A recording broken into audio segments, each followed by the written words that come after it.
Let's do this. Alrighty. All right, guys. Welcome to the show. That's Tristan. I'm Galen, and this is Profound Nonsense. Thanks for coming back, and Happy New Year's Eve. Happy New Year's Eve. We made it. It's the end of 2025. Congratulations to everybody. I feel like this has been a pretty good year for movies. I was happily surprised with a lot of the ones that came out this year. Yeah. I don't know. I kind of fell off this year. I watched a lot of comfort movies. Mm-hmm. And I would say there were only 4 movies that I actually watched this year that came out this year that I actually enjoyed. Is my biggest issue. I didn't really branch out. There was a lot of ones that you were like, Tristan, go watch. And I just didn't care enough about the premise to go watch it, even though I probably would have enjoyed it. You need to go back, watch them. I feel like watching those movies gave me a lot of excitement for next year. Because I think next year's slate has way more potential than this year's. That is true. I think next year is going to be big for movies. And I am excited. I'm pretty excited for a lot of them coming out. Mm-hmm. And there's a lot of continuations that I actually am excited for. Not even necessarily because I feel like they'll be good, just because I want more of that universe. Agreed. I feel like there's a couple that we share a love for that they're probably going to suck, but... I'm just glad that they're still churning them out at this point. I like the universe. Who cares? You know? Yeah, agreed. Again, thank you for coming back, guys. We appreciate everyone who has followed, liked, commented on our videos. So keep doing that. Today's episode is going to be very New Year's focused. We are going to be doing our first segment on our top 5 movies of 2025. The second segment will be a end of the year bet that me and Tristan made that had to do with the box office earnings of specific movies. I think we started it, 3 months ago? 3 months ago, we were hanging out at a bar, and we thought this was a good idea. And I'm not going to hold you, Galen cheated. So just because you sucked, just because you had terrible ideas of what movies to put down does not. No, dude. Basically, the premise, we'll get into this later, but the premise was all of the movies that were coming out after we started the bet. Whoever won a game of pool, I'm just going to say that for simplicity's sake. Whoever won a game of pool got to choose the first movie, and then we alternated between each other on which movies we thought were going to gross the most. And now at the end of the year, we are revealing who the winner is based on the movies we chose and how much they made in the box office. So that'll be our second segment. Our third segment will be our review for Now You See Me, Now You Don't. A little late, but we just watched it, so we want to give our thoughts. We really loved the first one, and I personally enjoyed the second one. Maybe. I enjoyed both of them. Yeah. I didn't like the second one as much, but the first one is a gold. And then we're going to be getting into our 2026 bet. This is going to be an all-year event, not just 3 months. So we're going to clue you guys in as well, and hopefully some of you guys can join along in what we're doing to an extent. But that'll be it. So why don't we just get right into top 5s of 2025? I'm gonna give you mine first. Okay. How do we want to go about this? Are you just gonna list all 5 and then? And then you list yours, and let's talk about it. Okay. Cool. Personally, I didn't watch 5 movies from this year that I enjoyed. I got 4. I got 4 for you. My number 1 is Sinners. I got a ranking of 9.64. That's my number 1. Then we have Bring Her Back. Bring Her Back is my number 2, 8.86. Then I have Weapons, 8.79, and then Dracula: A Love Tale, 8.45. Those are my top 4. Very thematic, all scary movies. Well, and Dracula: A Love Tale is not scary, but there's vampires. I really enjoyed those. There was other ones that I watched this year. I wouldn't rank them. Yeah. I watched FNAF. That was but I tried to watch. One? Yikes. I tried to watch Black Phone. Hated it. Civil War came out this year or no? That was last year. Yeah, that was last year. Dang. Okay. I maybe would have put that on my list if it was this year. But yeah, I don't remember some other ones I watched that came out this year, but they just weren't it for me. You listed a lot of movies that I kind of forgot about. My listing is... I forgot to pull it up. Amateur. My number 1 movie of 2025, also Sinners. Boom! What you rank it? I gave it a 10. I gave it a 10. I saw nothing wrong with it. I have no qualms with it. It's not like, and I want to I need to qualify by saying like it's not a perfect movie, I don't think, but no movie is. I just I don't care about any of the problems. It had me hooked from start to finish. Yeah. The music is amazing, the cinematography is amazing, the acting is incredible.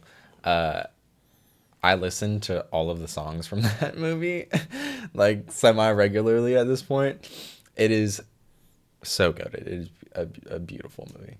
I think it deserves a 10. My number 2 was Weapons with 9.29. I'm giving you the three numbers because it's going to be important. Weapons, 9.29. Next, Frankenstein, which was kind of a shocker for me. I did not expect it to be top 3 of my year, but I love the fuck out of it. I gave Frankenstein a 9.21 out of 10. Then next, tying with Frankenstein, F1, 9.21. I was wondering when that was going to pop up. I am rating Frankenstein higher because it is objectively a better movie as a whole. But I enjoyed F1 so much, and I've rewatched it 3 times since it came out. No way. Yeah, it's such a fun movie. And then number 5, I give it to One Battle After Another with a 9 out of 10 rating. Also really enjoyable. I rewatched it with Addie and her brothers recently, and I think I liked it a little bit less than I did the first watch. So it's coming down at the bottom for me, but still really enjoyable. And then an honorable mention, because it was really close, Begonia got a 8.9 out of 10. Me and Addie watched that recently also, and I really enjoyed it. The ending was something that I really wanted them to do, and it did exactly what I wanted it to do. So that is my list. It's a pretty solid list, brother. Mm-hmm. I will probably be watching Frankenstein today. F1, I'll get around to it, but I will watch it. Begonia, what's Begonia about? 2 Hicks abduct this high status female. Oh, that's the Emma Stone one. Mm-hmm. Oh, no, I'm watching that one first. Yeah. Really, really good movie. Again, Jesse Plemons fucking eats, dude. Mm-hmm. He's been killing it the last couple years. Nothing but dubs. And it's crazy because, I think it might have been his debut, the one where he's in, no, it wasn't debut. Black Mirror. Oh, yeah. I didn't like him. Yeah. I just didn't like that episode. I think he got the shit out of a. Yeah, that wasn't a good script for him. Yeah. That's not his archetype. Agreed. You want to talk a little bit about why Sinners is your top? Sinners is my top because Ryan Coogler is. It feels as if he creates a whole group. He hires a whole group of dramaturgs in order to create the world that he builds. And there's just so much depth in every single shot. A genuinely good movie, every shot should have importance. Look at it's easier if it's like claymation, like Coraline, because it's so much work. It's so intensive on creating every single shot that you want to make sure that everything has importance. And I feel like that kind of gets like pushed away sometimes when it comes to real live action movies. And Ryan Coogler, and no matter what, is able to create symbolism and importance in every facet of his films. Sinners is so good. It talks about the history of music and how music is a portal, and just how music can transcend time and space, Black culture, and everything about it is just so beautiful. And also the Native Americans being vampire hunters, they hardly show it, and you're just like, I want a movie of Native American vampire hunters so fucking bad right now. Give it to me. We only saw them for a little bit. They saw the sun's going down. They're like, all right, we're getting up out of here. Never see him again. That's cool. I like that. I want more. Yep. And Really also, sucks you into the universe. Yes, it really does. And then how the antagonist, historically speaking, Irish people were treated pretty badly back in those days. And then the Native Americans kind of took in Irish people and helped them like get it out the mud. So it already brings context to why these Native Americans are attacking this Irish vampire. Because he infiltrated this community, and then it's just so much. It's just so much, and I didn't even know these things until I watched Sinners 2 times, and I was like, it really made you want to do a lot of research into what was going on and what was like. The cool thing about the movie is that the more you did research, the more you realize Ryan Coogler was on his shit. Yeah. And everything had relevance. Everything was important. I just watched this interview between him and Christopher Nolan. Great. You should watch it. And he was talking about the scene where they're in the tavern music. What do they call it? I forgot what they called it. Yeah. Anyways, and the like everyone from their past and then the future was coming in, and Ryan Coogler was talking about how he wanted to give that to them as a win because all of them were gonna die later in the movie, but the premise for that was because his uncle used to listen to blues music when he was a kid. And Ryan was like, I never really cared about blues music, but when my uncle passed, I started listening to his old records as a way to like remember him and be with him. And so like he was basically like the people in that room while they were singing and dancing and having fun didn't realize it, but they were like doing that with their ancestors and their kids and like their future, you know. And I loved that scene before I heard that. Beautiful. Yeah. Masterpiece. Absolutely stunning. Yeah, Sinners is just absolutely 10 out of 10. And Michael B. Jordan went absolutely stupid. After watching Sinners, I was like, all right, I can't hate him anymore. Yeah. You have to drop that. I've been a certified Michael B. Jordan hater for years. I can't do it anymore. I have been loving him since day one. We could talk about Sinners for a very long time, but let's keep going. What was your number 2? My number 2 was Bring Her Back. Bring Her Back. I've watched this one about 4 or 5 times this year. I love Bring Her Back. It's a scary movie. It's about this brother and a little sister. Little sister's blind, and I think she's adopted, or I don't know. Anyway, that's not important. What's important is Papa dies. They get adopted by this lady. Come to find out that the lady also had a blind daughter who passed away. And we're trying to be the older brother that protects the little sister from the little sister getting her body taken, so that this adopted mom can put the soul of her dead daughter in our main character, the main blind girl.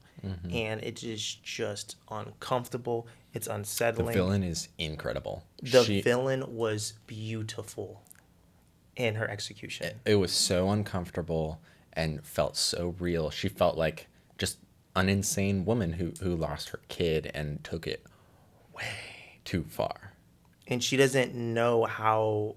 She's not well versed in this witchcrafty life. She's watching YouTube videos to figure Yes. out how to do this. She has no clue what she's doing. She's just doing it. Yeah.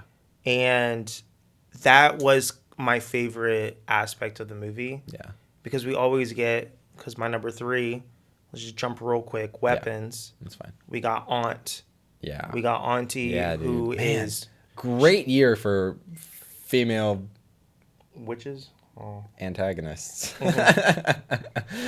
Like, she obviously is very vague. Even if they don't expound upon weapons, I would enjoy a movie if they did about the antagonist. But she's well versed. It's very vague. She probably been doing this for centuries, for decades. We don't know, but they did a lot of cordyceps,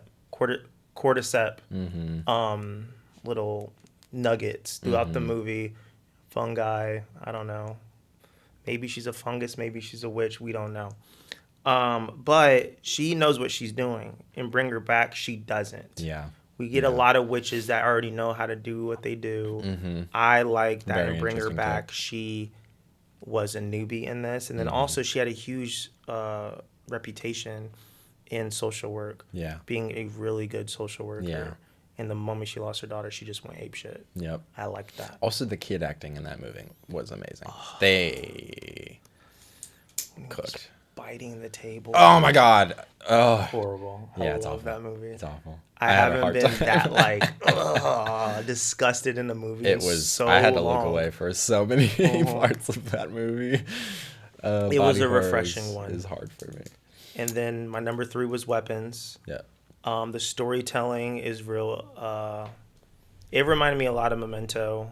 It was a refreshing way to tell the story. Yeah. I like each character's perspective. Yep. And bringing it all together and giving you just enough information to fill its purpose. Yep. And then let's go back, and then we're going to go through all these angles. We're going to meet up right here, though. Yep. And then we're going to be one singular narrative. I really like unique storytelling like that. The perspective bias is something that, if done right, is so interesting and such a cool take, because I don't know, the perspective from the cop when he's apprehending the heroin addict, and from his perspective he was a little gentler with the dude and talked a lot nicer, and then it switches over to the heroin addict's perspective and the cop's a lot more aggressive and is like being a dickhead a lot more, like it changes slightly,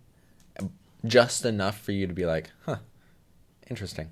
And then each perspective gave you questions. Then the next narrative gave you answers with a little more questions along the way. And then the third one answers while giving questions. I love it. I love it. Yeah. Because it knew what answers or what questions to answer during the flips.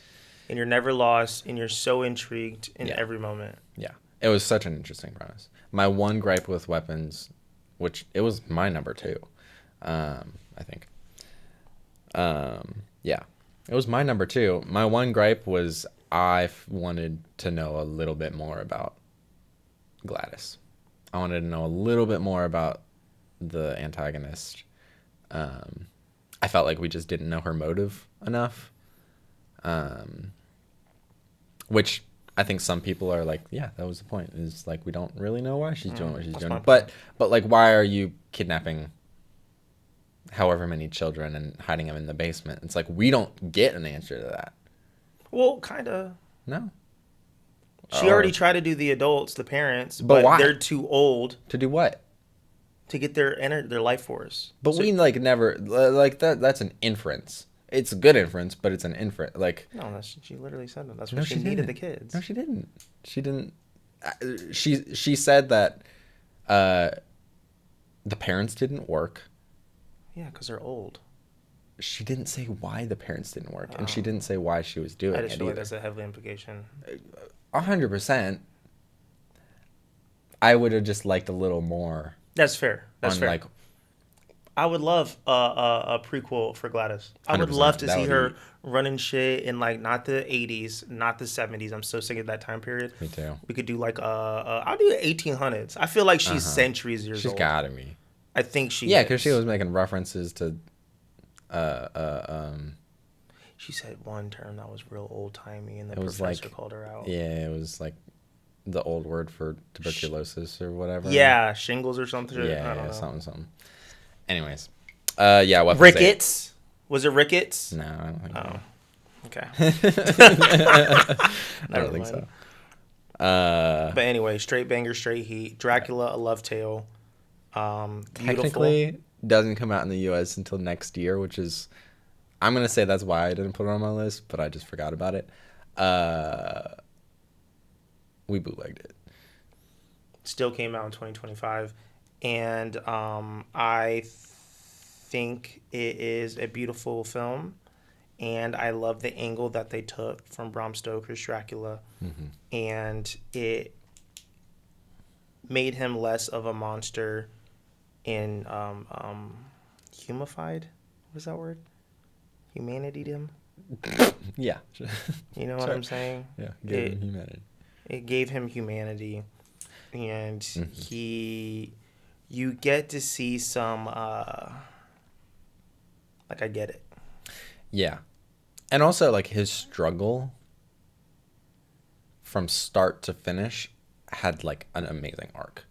Like, the start of the movie, it explains exactly why he is the way he is for the rest of the movie, and then the end of the movie is a resolution that just felt perfect for what he was going through, the reasons he was doing what he was doing, and then the reason why he stopped doing what he was doing. Yeah, they cooked with that storyline. It was absolutely gorgeous. It was beautiful. Stunning. The music in that movie too. Oh, when that music box plays. Oh, yeah, Christopher Waltz. Come on. He's in Frankenstein too. He's so fucking good. He really is.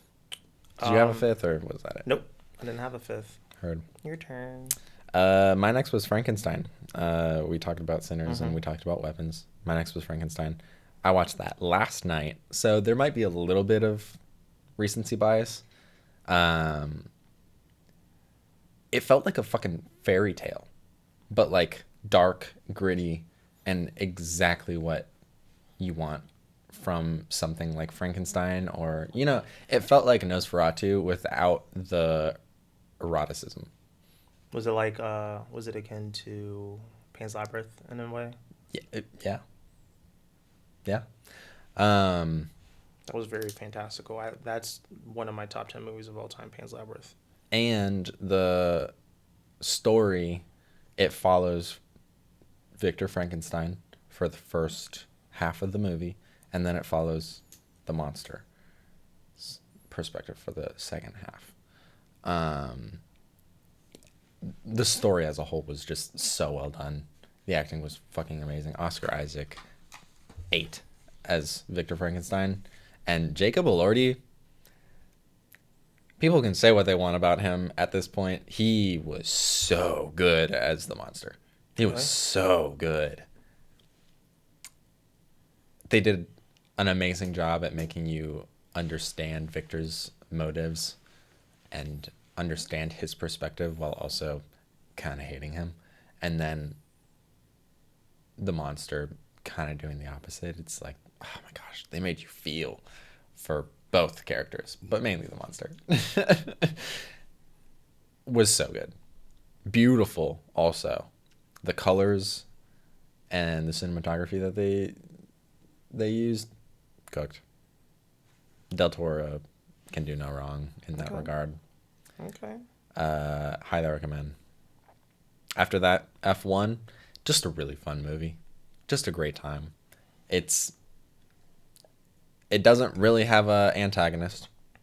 The antagonist is just them trying to win, them being The hustle. not a great team. Yeah, kind of. And themselves at points, like their team kind of struggles to get their shit together. But Brad Pitt is just being Brad Pitt for the movie, and it's racing. Like, it's super fun. Also, I can't remember his name off the top of my head, but the lead from crap. What's it called? Damn it. The other lead in F1. Phenomenal actor. I want to see him in so many more things. You'd really like him as an actor. I believe you. Yeah. I'll get around to it. I'll watch it with you 4 times. All right. And then after that was One Battle After Another. I think everybody knows why One Battle After Another is a great movie at this point. Leo does an amazing job. Sean Penn cooks as the antagonist. He is disturbed. He is freaky. Literally plays such a good... I feel like he doesn't normally play villains, and he cooked, dude. He was so believable, and it was kind of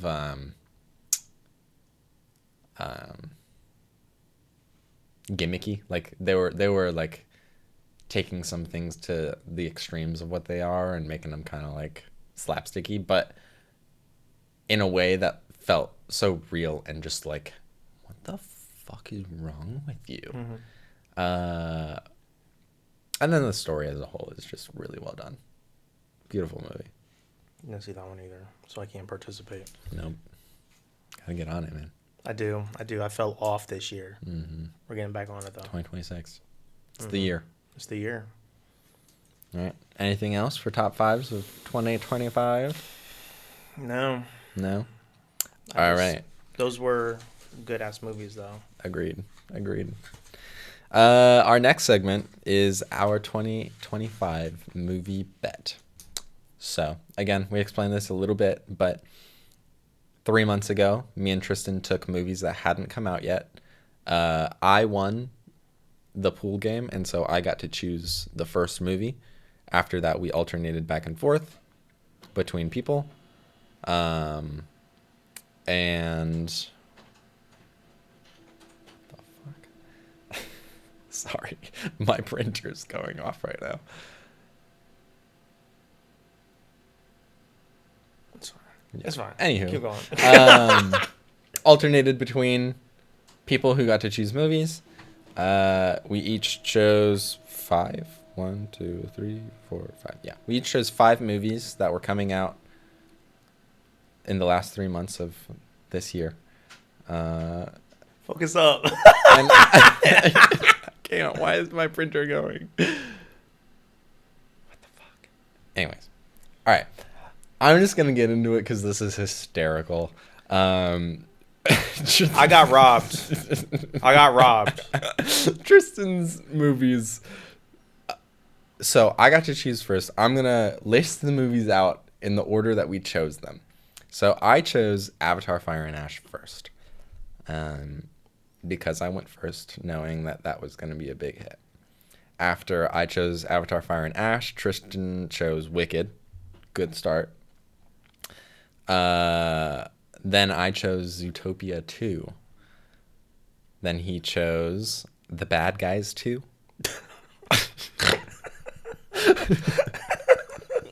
Which, fair enough to him. That one actually did pretty well for him. I chose FNAF 2. He chose Him.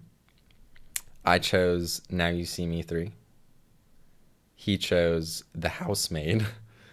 And then I chose Weapons. And he chose Black Phone 2. I'm gonna go through what your movies made first. Wicked made $503.9 million. Decent. Thanks, Decent. I guess. The Bad Guys 2 made $239.4 million. Him made $28 million. The Housemaid made $46.6 million. And Black Phone made $132 million. For a total of $949.9 million. Zootopia 2 did $1.4 billion. So I beat you with my second pick alone. Why did Zootopia make so much? No, like, this furry epidemic is getting out of hand, and I concur. Avatar Fire and Ash made $760.4 million. So I almost beat you with Avatar. And Avatar's not done, obviously. By the time this week is over, it'll probably have hit $1 billion, but I did it based on last night's numbers, so that's what we're going with. FNAF 2 made $220.6 million. Now You See Me 3 made $215.8 million, and Weapons made $269 million. For a total of $2.89 billion. You didn't have to do the total. Like, it doesn't matter. The total doesn't matter. Like, oh, so I win. Did we? Nope. There's nothing. There was no pot. What was it? What did we do? I don't remember. Damn it. I think it was like something stupid, like $5 for drinks. Yeah, so you owe me 3 drinks now. All right, fine. There's no need to mull over this segment because I got washed. Absolutely cooked. I got washed up. You got so cooked. On shore. You had 2 movies that didn't get over 100 million. Not even close. I'm actually shocked that Him did so poorly. Me too. I guess the Jordan Peele name isn't enough to... I mean, I didn't even watch it. Yeah, me neither. So, I tried to get Black Phone a chance just because it was on my list. The Housemaid was a decent bet. It had Sydney Sweeney, but no, because people hate her now. Yeah, she got canceled, kind of, I guess. Canceled? I don't know. She just became a female Jared Leto. Where, like, no matter what she's in, like, she was like in like a lot of movies this year, and all of them tanked. Yeah. All of them. It's true. Embarrassing. It really is. It really is. You got over like $2 billion more than me, dude. That's embarrassing. Yeah. That's disrespectful. It's crazy. So I lost really bad, and it's not about winning or losing. Yes, it is. It's really just about the friends you make along the way. Yep. And you lost one. I have no respect for you anymore. Just kidding. I love him. He's bestie. Love you too. All right. Anyway, I don't know why we're dragging this segment, so we're gonna go talk about Now You See Me 3. We're talking Now You See Me 3. This is our spoiler reviews. It's been out long enough. Get over it. You want to give our scores? Yeah. Out of 10? Yeah. I'm gonna count down. You have it. 3, 2, 1. 3. 5. 3.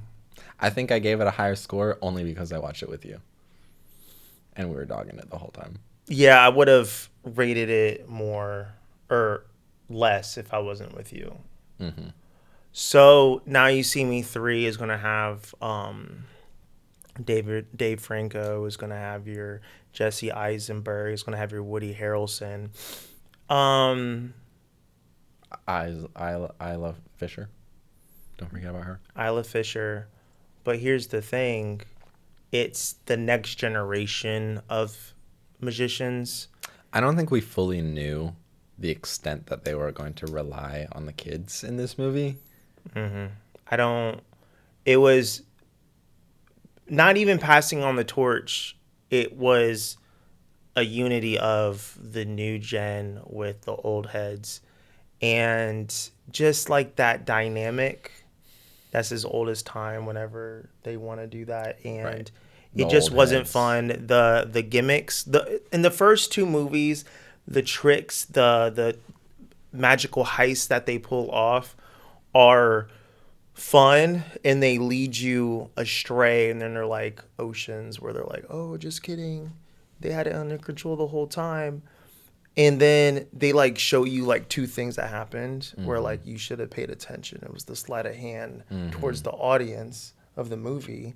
And then they keep it pushing. The very first heist that they pulled, they gave you a whole montage of how they pulled it off. I'm not stupid. Okay. Once I saw that the bartender and the chicken sitting at the bar were walking out of the heist, I knew what happened. I don't need you to give me this play-by-play. No. And with the heart diamond, the movie was really bad.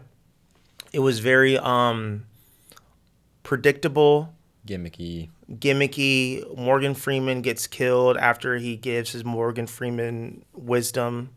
Duh. And then Waste. it just wasn't a good movie. It wasn't engaging. The introduction to the new characters when Jesse Eisenberg is like telling them about themselves was so dumb. That exposition Oh, the felt Force exposition was horrible. awful. Jesse Eisenberg was like, so you grew up with no parents and you pickpocket and then you got kicked out of every boarding school. You probably hate authority, huh? And then he did that with each character. And then the three characters were like, but we're a family and we love each other, so stop it. We're a family, we're losers. Outcasts. I have no friends outside of these two. There's too many movies where the young protagonist doesn't have family or friends. There's too much of that going on. Also, I didn't like the lack of respect they had for the OGs, Yeah, they need to put some respect on Woody Harrelson's name, in my opinion. at least. Like, what the... Y'all are doing what you're doing because of those motherfuckers. They made... You know, I kept saying they're your inspiration. Exactly. Why are y'all shitting on each other so much? Stop it. It was dumb. You don't have to. I feel like that forced arc of we don't like each other till we like each other. You don't need to start off with dislike. Yeah. In my it opinion. doesn't have to happen. Trust, maybe. Like, I don't Sure. trust you, maybe. But I feel like... I don't know. Like, the adults should have the right not to trust the youngins. Right. I didn't like the dogging of the eye. I also don't like that like, why are the 4 horsemen still just as much in the know about the eye as they were in the first movie? I don't know. I don't understand that whole organization. I also... It just felt like they don't know what to do Tarot with cards, we be talking about... They said something else where I'm just like, y'all are demons. Y'all are... Like, this is witchcraft. The eye is a demonic cult. it. Right. It really gives that, especially because a lot of the magic tricks, not so much this movie I noticed, but like the second one, they weren't just doing magic. Even when they explain the tricks, I'm like, you are doing witchcraft. This is otherworldly. You're going to hell. Right. And also the heist things, they just weren't fun. They just weren't engaging. I don't care about this I felt like them trying to make a... Nazi diamonds. Yeah. Who cares? We're over it. Leave the Kill Nazis out of them. it. Right. Kill them. We've had enough of them. I'm so sick of Nazi diamonds, bro. Seriously. If they have an accent, they're probably related to Nazis somehow. Right. Stop. Yawn. Over it. Then kill them if you're so mad about it. Right. Also, the twist at the end, I was like, I don't want my horsemen to be the ones getting tricked. Like, Yeah. They They should have had- been in on it. yeah. They're They're smarter than that. I don't know how not being in on it was going to Also, help progress it. Like they could have did it more seamlessly if they were also in the know. right. Also, the fact that like they didn't catch on to the fact that those 3 kids were playing them the whole time, like y'all really didn't pick up on the fact that like they were the ones who gave you the cards and needed to bring you together so that they could accomplish their agenda. Like, And who's funding this? Right. Their access to resources was the Jets, crazy. Like if they weren't, the Eye was not the one leading them on those missions. It was the kids who set up that whole elaborate scheme. and they did not save And they up didn't enough have money money. for that. They're squatting. So the Eye doesn't know because they're going behind their backs. And then the bastard child, he is from that rich family, but he doesn't have the access to the funds. Right. That's the only answer to how they were able to get the private jets and the Right. semi trucks and then all Right. these super advanced technology. Right. Ha- It makes no sense. There's nothing to it. The first movie, they had that resources because of the old motherfucker with Tressler. Like, that was explained. That's why they had access to that stuff. Like, the Eye doesn't seem like an organization also that, like, just has a fuck ton of money. Like, they're magicians. I also don't think that Jesse Eisenberg is allowed to act like that anymore. He's like 43. I know, seriously, dude. Grow up. And Dave Franco. Lose some of the pride. Both of them, like, they're too old to be behaving like... Cocky little shits. Yeah. Uh-huh. Y'all You're are not hot grown. anymore. Y'all have crow's feet. Right. Y'all got crow's feet. Yeah. Jesse Eisenberg did a little comb over thing in the movie because he has a receding hairline now, and that's fine. But you need to quit acting You're losing your like curls. Sheldon from Big Bang Theory. Also, We get it, you're smart. it seemed like the direction they were heading was like now it's the 1, 2, 3, 8 horsemen. Yeah. Stop it. Then you can't even be called Horseman anymore It's if you're playing off of, right. you know. The 4 horsemen. Yeah. Yeah. It's too convoluted. There's way too much going on. I hope the franchise dies now. I don't want any more of it. No. I'm over it. I probably won't go I see definitely it. won't. I can't. Definitely not in theaters. Definitely not in theaters. Yeah. What were some positives? Let's try and give a couple positives. Woody Harrelson. Eats every time.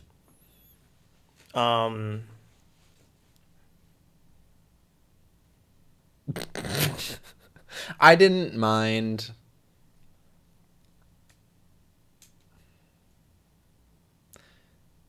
The twist at the end wasn't the worst thing in the world. There was like enough hints and clues during. I did say that while we were watching it, that the through line was through lining. Yeah. They were consistent with that. Yeah. I will give them that.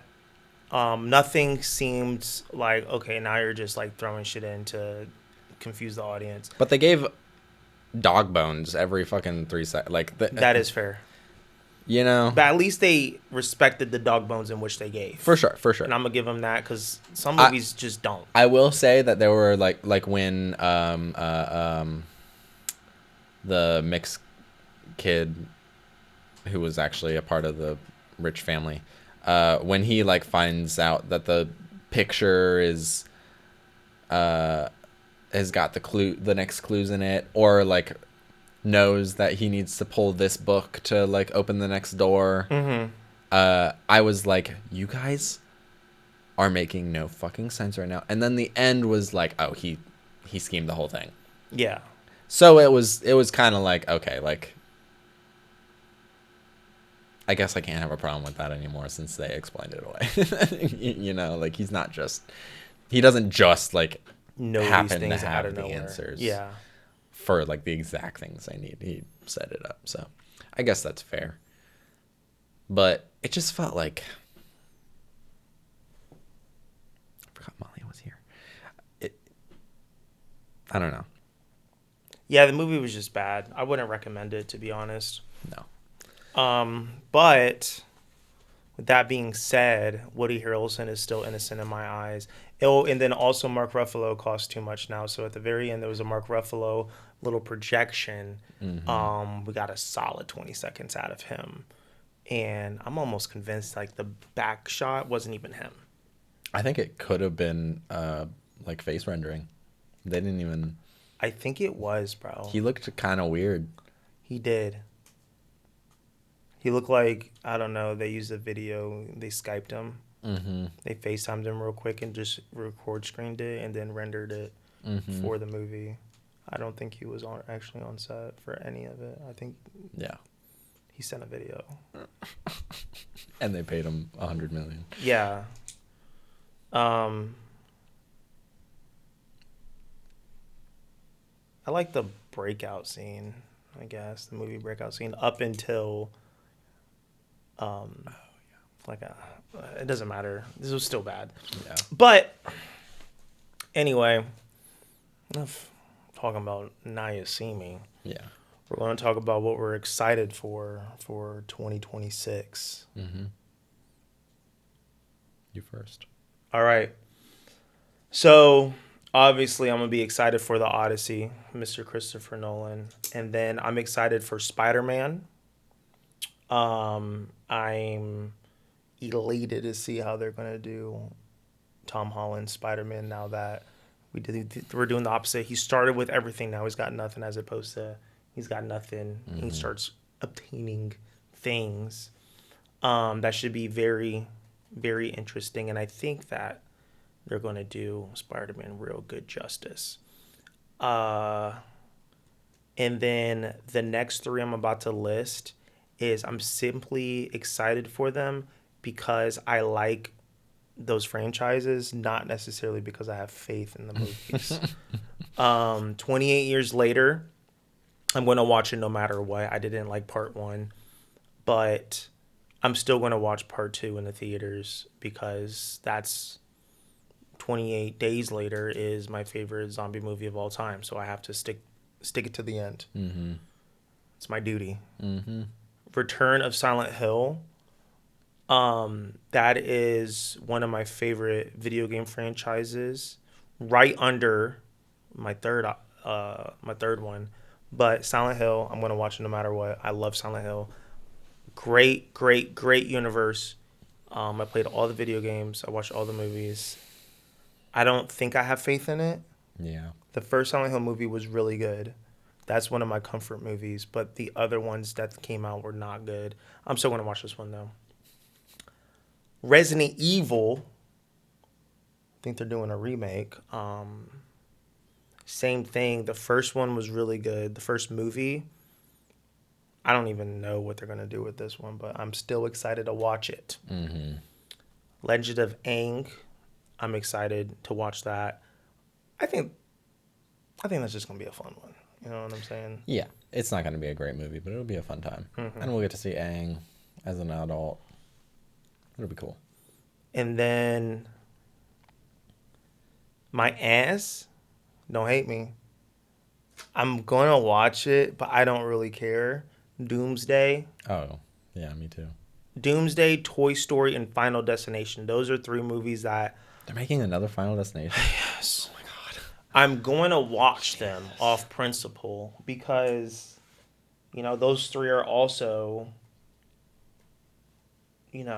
things that I enjoy. I like Final Destination, but the last one was dog shit. And then Toy Story, who doesn't love Toy Story? But I don't think that it's going to be good. You're not valid. Toy Story 3 is goated.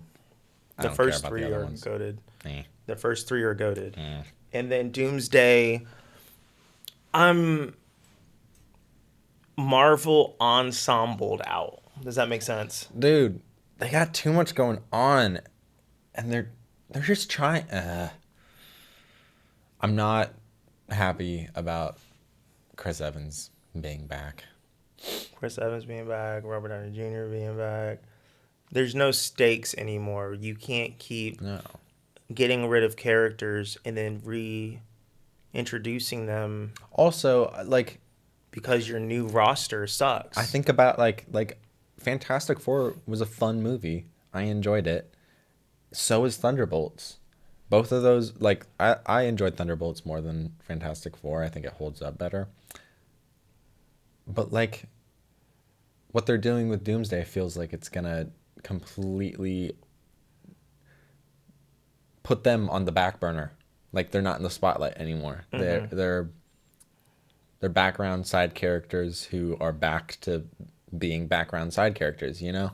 Like, Thunderbolts was a great way to introduce and make these characters who are less known, less important, and turn them into a group of a team that can, like, have an effect on the world. And it was interesting. People loved it. And after Doomsday, it's like, well, we've got too much going on. Like, is Chris Evans going to be back? Maybe.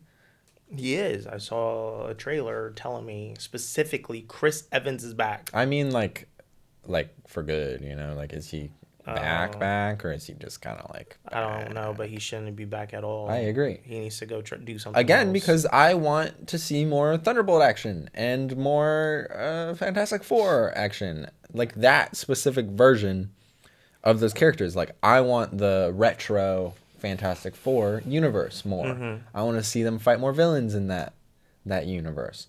I don't think they're going to do that anymore because they're disbanding the multiverse or something. You know, like, it just seems like they're trying to pull, unironically, trying to pull a Deadpool 3. right. You know what I'm saying? They're just trying to bring back all these old people. Yeah. And then give the fans what they want. We don't want that. I don't want that personally. Right. I want a new roster, but I want them to put respect and quality into their stories, not just throw out some. Well, where I feel like they're heading is they're going to, like, basically clean slate it. I thought that's what Endgame was for. Me too. Well, I thought that's what Endgame was for. That was what Endgame was for, and then they shit the bed in phase whatever we're in at this point. And now they're restarting over. But I don't know. Like I really want to see more Thunderbolts. I want to see Shang-Chi again. I thought Shang-Chi was a lot of fun. The ending was okay. But, like, Shang-Chi had the best fight scenes in all of Marvel. Yeah. I'll argue that till the day I die. The best fight scenes, best choreographed, best looking. They were so fucking cool. I want to see more of that shit. And, like, I just don't feel like we're going to because they're convoluting things too much and putting way too many people. I think they are being frantic right now. Yeah. And the shareholders are like, bro, this was the money pit. Where's it at? Right. Y'all need to do something. And they're trying to figure out any which way to get us reinterested. And I don't think that we're ever going to be, as a community, as interested in Marvel like that. They're never going to top that. They're never going to top what they do. They're going to need to try something else. Yeah. You got to go a different route. Potter, I don't know. I don't know what to tell you, bro. Exactly. Anyways, enough about Doomsday. I'm excited for a lot of the same. 28 years, same as you. Just need to see that through. Peaky Blinders movie. Oh, yeah. I'm so excited for the Peaky Blinders movie. Cillian Murphy can do no wrong. Agreed. I'm really excited for Spider-Man if they do it right. If this movie isn't what I want it to be, I'm done with Tom Holland and probably Marvel.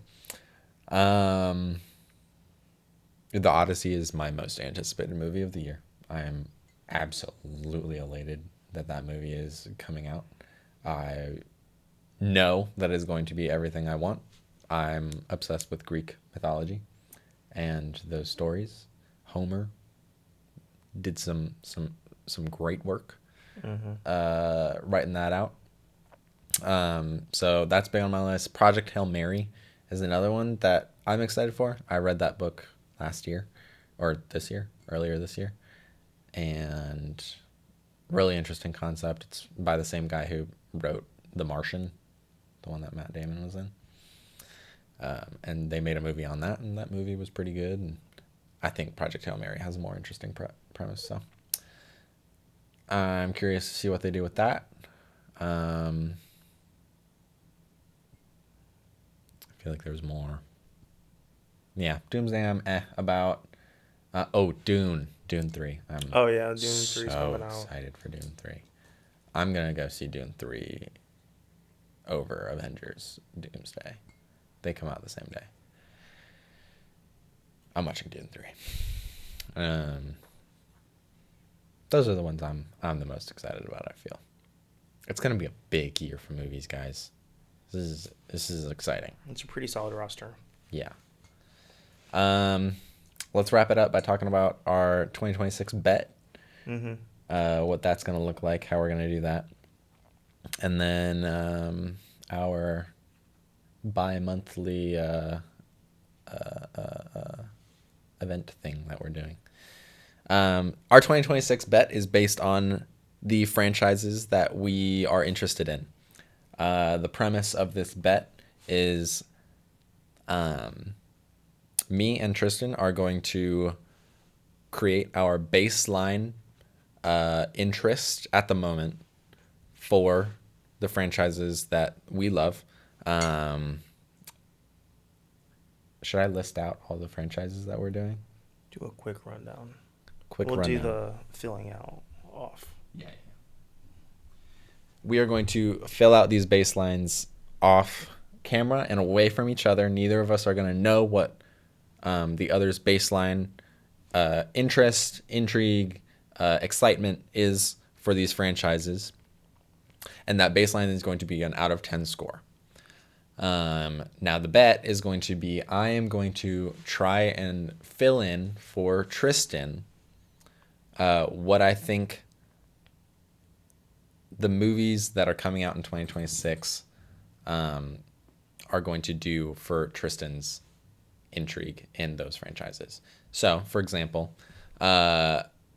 Tristan is going to put a baseline interest, intrigue, excitement number for the 28 Days, Years, Week franchise. Let's say it's a 7.5. My job is to guess whether Bone Temple, the movie coming out in January for that franchise, is going to help his intrigue or negatively impact his intrigue for that franchise. And the way we're going to do that is if Tristan rates Bone Temple higher than he gave the franchise intrigue number. So if he gave the intrigue number 7.5 and he rates Bone Temple 8.5, and I said that Tristan was going to have a positive change for that franchise based on this movie, then I get a point. We're doing points based on confidence level. If I am very confident that he is going to have a positive impact after watching that movie, then I'll get 3 points. If I have a standard level of confidence, I'll get 2 points. And if I have a low level of confidence in the fact that he's going to have a positive outcome after watching that movie, then I get 1 point. If I'm right. Now, if he ends up having a negative, so he rated the baseline 7.5, but rated the movie a 5 out of 10, then I lose however many points based on my confidence level. So either 3, 2, or 1. And then he's going to do the same for me. The franchises that we are doing this based on are 28 Days, Weeks, Years franchise. So we're going to do 28 Days, Weeks, Years. We're going to do Scream. We're going to do the Mario franchise, The Mandalorian, Toy Story. We're going to do the DC with Supergirl, and then Marvel with Spider-Man. We're also going to do Marvel for Doomsday. And I think it makes sense to make them different. And Insidious, we're going to do Dune, Narnia, and Avatar: The Legend of Aang. That Avatar. And then what's what's the pot, dude? What's the prize? It's a Whenever I great win. question. That's a good question. Do we want to do something that happens on here? I feel like that makes sense. We'll mull it over. I'm gonna figure something out for next week. Okay. We will let you guys know what the consequence will be for the loser of this bet. This is going to be a whole year long bet. So stick around. Stick around. Y'all are going to have to wait a little while. We'll try and figure out a way for you guys to participate as well. We came up with this idea today. So we'll give you more information on that later. Other news, we are going to start doing a bi-monthly, I don't know what to call it besides an event. I think it's an event. You want to talk on this? Every other month, bi-monthly, we're going to have a extended segment of a specific topic. So at the end of January, we're going to have an extended segment of zombie movies. And then we're going to talk about it. We're going to talk about not only our favorite movies, but kind of how zombies came to be in media and how it evolved over the decades and why certain pockets of history had this hyperfixation on zombies. Like we're going to talk about the culture and the politics that came with zombies. It's going to be a educational segment, if you will, because there's a reason why parts of our history hyperfixate on certain topics. And then this time we're going to talk about zombies, and you can write down suggestions on what that next segment should be. Yep. I think zombies is going to be fun because 28 years later is going to come out in January as well. Mm-hmm. So we can discuss that movie while we talk about more zombies. And it should be a really fun time. I love zombies. Some of my favorite, is that a folklore? Mm-hmm. One of my favorite fictional creatures, if you will. And it should be a blast. Yeah. It's going to be a very multifaceted event. We're going to take this month to watch as many zombie movies as we can. We're also going to do individual research on zombie lore and where it came from and all of that deep dive stuff. And then we're going to spend the entire episode at the end of January talking about the theme of zombies. So if that sounds interesting to you, stick around. Leave comments on things that you want us to look into, things you want us to talk about. And then also what you want our next segment to be. So we're doing the first one end of January. Next one will be end of March. And then every 2 months after that, right? We're going to try and do everything from zombies, vampires, things like our directors that we love. So Nolan, Tarantino, anything that appeals to us, things that interest us. It's a little bit of a get to know what we enjoy. It also gives us an opportunity to learn a lot about the things that we divulge in. So that'll be a lot of fun. Anything else you got? Or we're good? I think we're good, Bubba. All right. Thank you guys so much for watching. Happy New Year. Happy New Year. I hope you guys have created some good New Year's resolutions. Let's get healthy. I'm drinking my smoothies, brother. I'm chilling. I need to start going to the gym. Mm-hmm. Like, comment, subscribe. We'll be posting on YouTube and TikTok and YouTube Shorts. So watch all of those if you enjoy our content. Thanks again.